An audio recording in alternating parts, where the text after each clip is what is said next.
выйти из ринга, вы задерживаете следующих бойцов, которые готовятся к бою.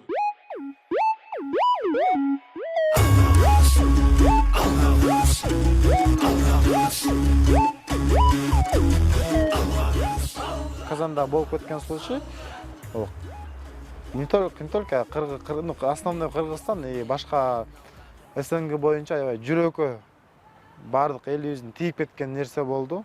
Жүрөккө тийип кеткен. Ошол үчүн ошончо эл бизди колдоду. Бардык Кыргызстан элине, Кыргызстан элиме рахмат. Баарына, ар бир инсанга, ар бир байкеге, эжеге, апаларга, аталарга, инилерибизге баарына менден мындай жүрөгүм түбүнөн чоң рахмат. Алардын ошо мага ишенип, ошо ушул убакка деле колдоп, менин сөзүмдү угуп, азыр көчөдөн кетип баратсам, тааныбаган эле байке эжелер кучактап, аябай ыраазы болот, сен молодец деп. Анан бизде ошончолук чоң, Алла Таала бизге ошончолук чоң ответственность берди. Эми ал ответственность Алла Таала бизге жөн эле берген жок. Бул себеп эркек болгондон кийин эркекче до конца кылабыз. Ошол случай бул 22 апрелде болду Казан шаарында. Биз ал нерсеге даярданган эмес элек. Ошол эле Татнефтин башка этабында катышмакпыз. Биз замена чыгып калдык. Казакстандык боец Данияр Оторбаев деген досум колун ортуп алды. Анан анын ордуна биз замена чыктык. А жерден правиласы боюнча 3 раунд 3 минуттон. Если 3 раунддун ичинде сен сопернигиңди нокдаун абалына түшүрбөсөң, анда 4-чү экстра раунд берет. Тренерим айтты, дастан деп. Биз башка жактабыз. Бул жерде ал нерсе, ошол нерсе роль ойнойт. Ты знаешь, да, что в случае как бы равном бою тебе победу не дадут. Айтты. Хорошо, түшүндүм. Хорошо, я понял дедим. Анан а жерде бой равный болгон жок да. Равный болгон жок. 3-чү раундда мен нокдаунга кетирдим да. Ошол нерсе менен мен кичине алдыга чыгып кеттим. Равный болгон жок. Ага дер равный болуп кетсе, 3-чү раундда мен нокдаун абалына кетирдим дагы, анан победаны мага бериш керек болчу 3-чү раундда эле. Мен уже уттум деп сүйүнгөм. Анан жок, 4-чү экстра раунд берди. Ал нерсени мага наоборот предупреждение берип, теге сопернигиме санабай, мага минус балл предупреждение берип койду. Анан мейли дедим. 4-чү раундда экстра раунд берди. Чын эле чарчап калгам, аябай чарчап калгам, даярданган эмес. Анан мындай чогулдум, баягы намыз деген нерсе чогултту. Бизде ошо спортто жүрүп негизи эле ошо аябай мындай өзүбүздүн характер, спорт адам менин характеримди алмаштырды. Ошо чыдамкайлыкка, сабырдуулукка, өжөрлүккө үйрөттү да спорт. Ошол качестволор пайда болду спортто жүрүпчү. Анан ошо чыдамкайлык, өжөрлүк качестволору менен 4-чү раундга чыгып, 4-чү раундда жеңдик. Эми ал менин эле сөзүм эмес, бул канча миллион кишинин сөзү, канча миллион киши көрдү. Же мен өзүм утулуп калып эле жок, утулган жокмун деп мындай жок сөздү сүйлөбөй эле. Если мен утулуп калсам, анда сиз экөөбүз биякта отурбайт элек. Мен бияка келип интервью бербейт элем да. Значит, мен утулган жокмун, значит, баягы мен калыска жетем деп ушундай ызычы болуп кетти да. Анан 4-чү раундда чыгып ошо утуп, анан мынтип тренерим экөөбүз, "О, молодец" деп, тренерим, "Ты молодец, выиграл" деп, анан мынтип колубузду судья турат, мынтип анан боец из России победил деп. Тиги сопернигимдин эмесин көтөрүп коет баягы. Анан аябай таң калдым, аябай биз үчүн таң калыш нерсе болду. Ушундай да болот экен дедик. Анан аябай таң калдым. Бирок жиним келди, аябай жиним келди. Бирок жинге алдырган жокмун мен. Ошо жинди биз контролго алдык да, биз кармадык. Жинибизди карап сабыр кылдык. Анан бурчка бардым, калпагымды кийдим, калпагым, флагым жанымда. Анткени ансыз бойго чыкпайм менчи. Бул мен үчүн бул калпак деген нерсе, бул мен ага сыйынам деп айтпайм, просто кыргызмын, мен кыргыздын өзүнүн кийимдерибиз бар. Определенный. Ошо калпак мындай просто калпакты өзүм ошо башында болсо өзүм жакшы сезем да. Кичине наглый болуп кеттим, аякчадан чыкпайм дедим. Чыксам чыгып эле кетмекмин. Буга чейинки деле ушундай бойлор болгон, буга чейинки даже көп мындан күчтүү, андан күчтүү соперниктер уткам да.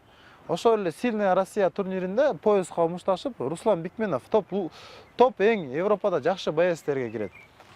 3 раунд мушташып утуп алдым эле, кадимкидей утуп алдым эле. Мен өзүм билген эмесмин, аябай тренерим Руслан Кривуша аябай жакшы даярдады.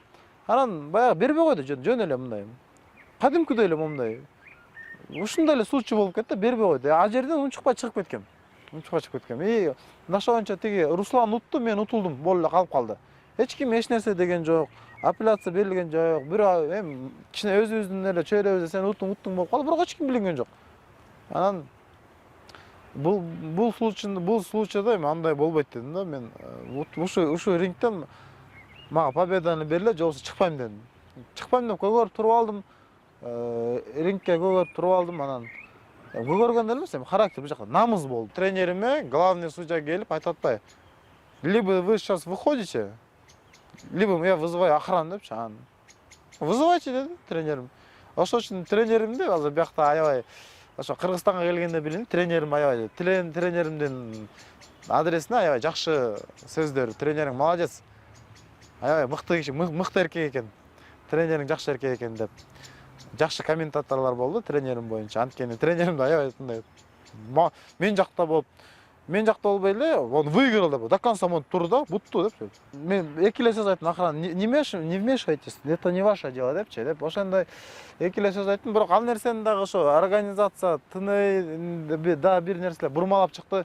Стоп, Дастан Саршеев айтты, если охрана келсе мен чаап жиберем депчи. Ошондой баягы кичине бурмалап айтыптыр. Бирок ал нерсе эч жерде жок, видеодо жок, мындай тастыкталган эмес да. Тренерим мени мага коркуп кетти ошо, тиги барып жулкулатып, мындай бирдеме кылып, рингте колун толгойт депчи. Тренерим да кирди. А тренерим кирсе, жанагы рингтеги судья келип, либо ты сейчас выходишь по-хорошему, либо я тебе депортирую. Жок, антип айткан жок.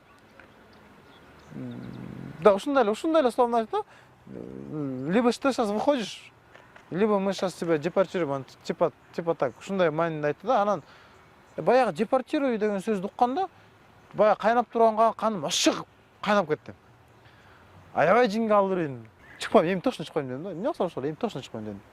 Анан чыкпай туруп алдым, анан мен тренерим келип айтты, тиги бизден кийин дагы бир бизнес клубтан Сурик деген мушташмак, там Сурик ждет. И он уже как бы разменялся, готов вообще. Анан баягы ошол бияка болбой калдым да.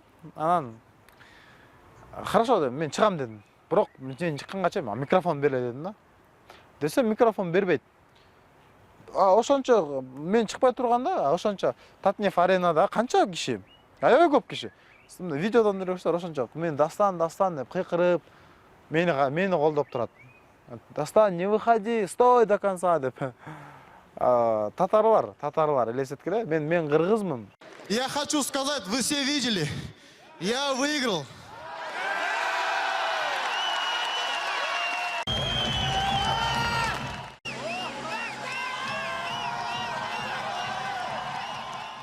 Элдин намызына тийген, эми элдин намызын көтөргөн бул свет кожа деген сөз болду да. Анткени канча деген азыр эмебиз бир туугандарыбыз бар. Ошол именно ошол свет кожа деген нерсеге аябай такалат да. Москвада ошо көп эле мындай басымдык кылат да. Чыккандан кийин бизде эч ким мындай угроза кылып, эч нерсе кылган жок. Биз номерге бардык, татнакка эртеси самолеттон учуп келе бердик, эч ким эч нерсе деген жок. Мен айткам, ошол судья боюнча кечирим сураса, баарыбыздан сурасын, менден эмес, менден сурабай деле койсун. Ошо Россияда канча мигрант бар? Ошончо мигранттан кечирим сурасын, менден сурабай эле койсун. Анткени именно ошол депортирую деген сөз бардык мигранттардын башына эмес, жүрөгүнө тийген. Именно мындай видеообращение кылып, ошо кыргыздарга тиешелүү, ошончо канча миллион мигранттар болсо, ошолордон сурасын. А менин тренеримден кечирим сураган жок. Реваншты күтүп атабыз. Реваншка жакшы даярданып, кыргызымдын ошончо айткан сөзүмө татыктуу экенимди көрсөтөм. Чтоб кыргыздар көк экен, кыргыздар сөзүнө до конца турарын.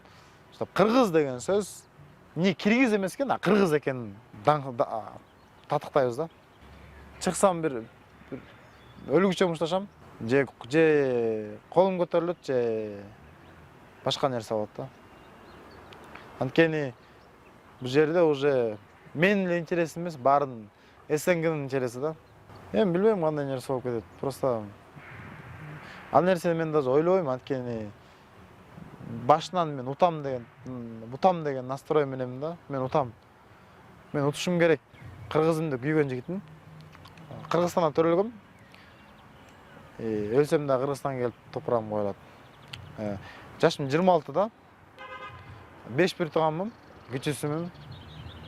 Спорт жагынан бизде эч ким кызыккан эмес семьябыздан. Бир эле спортчу мен. Кыргызстанга ошо келгенин бирден бир себеби ошо папам төлөгөн.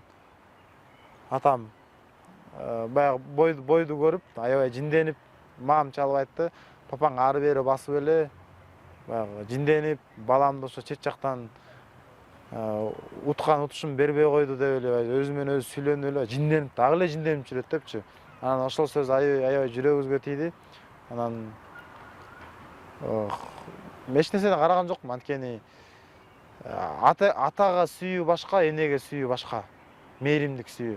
Папамды аябай жакшы көрөм менчи. Мен экөөбүз көптөрү сүйлөшпөйбүз, бирок жакшы көрөм аябайчы. Жүрөгүмөн жакшы көрөм да. Анан аябай жаман болуп кеттим.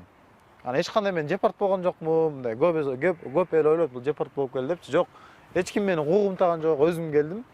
Ошо папам жаман болгондон келип, папамды ошо колдойн деп келдим да. Школда жүргөндө жоошураак элем, кичине өзүм, жоошураак, спокойнураак. Анча деле жакшы окуучу эмесмин, мен татыктуу 3кө окуучумун. Мухаммед Алинин бойлорун көрсөтчү да, бокс. Анан ошо бокстарды көрүп, анан ошо боксту көргөндө эле ошондой, именно ошо биринчи Мухаммед Алиникин көргөм да, анан ошондой болгум келген менчи. Мен ошондой болгум келген да. Анан айткам, мен ушундай болом депчи. Ал кезде жашсың да. Жаш кезде айта бересиң го эмне келсе. Мен ушундай болом деп айткам. Анан баягы жаш баланын тилинде, жаштын тилегин берсин деген сөз бар го. Ошол нерсе негизи чын экен да, чын экен. Баягы жаш кезден эмнени сүйлөсөң, ошол нерсе баягы ишке ашуу нерсе экен да. Анан ошентип ойлонуп, уктай албай түн ичинде чуркап чыгып кетчү элем. Анан чуркап чарчаганда келип уктачу элем. Анан күзгүнүн жанына туруп алып эле, мынтип өзүм колумду көтөрүп, элестетип, соккулап, ошентип ойной берчү элем да. Бизде ошондой өжөрлүк жер бар. Баягы жетмейинче, бир нерсеге жетмейинче турбайбыз да. Анан көчөгүнү үйдөгүлөр менен сүйлөшүп отуруп, анан үйдөгү семейный баарыбыз чогулуп, анан талкууга алды. Менин характерим кимге окшош деп. Анан көрсө папабыз ошондой экен. Папабыздын характери ушундай, мындай өжөр, баягы өзүнүкүн бербеген, айтканын кылган. Анан биз да ошондойбуз да, өжөрбүз. Өжөр деген эми мындай, кандай айтсам, бул жакшы, положительный, жакшы жагынан өжөрбүз да. Мисалы, өзүбүзгө туруп беребиз. Өзүбүзгө туруп беребиз дегенде, эми өзүбүздүн укук акыбызды билебиз. Каяктан эмне деп сүйлөш керек, эмне кылыш керек. Азыркы көп учурда чет жакта жүргөн биздин туугандар, менин туугандарым, кыргыз элинин туугандарым көп учурда өзүлөрүнүн эмесин билбей, укуктарын билбей, анан мындай кыстамдыкка калып калышат да, кабылып калышат. Ошол үчүн бизге өзүбүздүн укугубузду билип алсак аябай жакшы. Мен 7 жыл болду спортто жүргөнүмчү. Анан 7 жыл бою ошо билбейм, ал нерсени мага мисалы бирөө айткан эмес, мына патриот бол, кыргыз деп күйгөн жигиттерден бол деп. Жок, ал нерсе билбейм, биздин өзүбүздүн эле аң сезимибизде ошо именно мен кыргыз деп кыргыз үчүн жанын беренге, если даже керек болсо жаныбызды беренге даярбыз да. Эми ушундай күчүбүз, терибиз менен кыргыз деп жүрө беребиз, если бирок конкретно бир жерде болсо жаныбызды беренге даярбыз. Көптөн бери келек болчумун. Анан Кыргызстанга келип, баягы Кыргызстан баягы өнүгүп калды, жакшы болуп калды деп мындай как-то үмүт менен келет экенсиң да. Бияка келсең, көрсөңөр эми аябай өкүнүчтүү, аябай бул жүрөктү өкүнтөт. Ар кайсы жакта мусор. Мусор эми мейли ал тазаланат. Жолун айтсаң, жолу деле бир түз жол жок. Спортто келечектеги план бул Энетанын ыраазычылыгы жана ошо кыргыз элине, Кыргызстанга мындай пайдалуу иш кылуу. Ошо кылымдарга өз атын таштагым келет, кылымдарга. Бүгүнкү күн эмес, эртеңки күн эмес, матч реванш эмес, кылымдарга ушундай Дастан Али деген Кыргызстан жигити болгон, ошо кыргыз үчүн күйгөн деп. Тетиги неберемдин небереси. Ошо мен жөнүндө билгендей. Ошондой таазим калтыргым келет. Ала толу колу элиме иш бириң тең элгис. Ташка тамга баскан кыргыз тарых беттен чийилгис.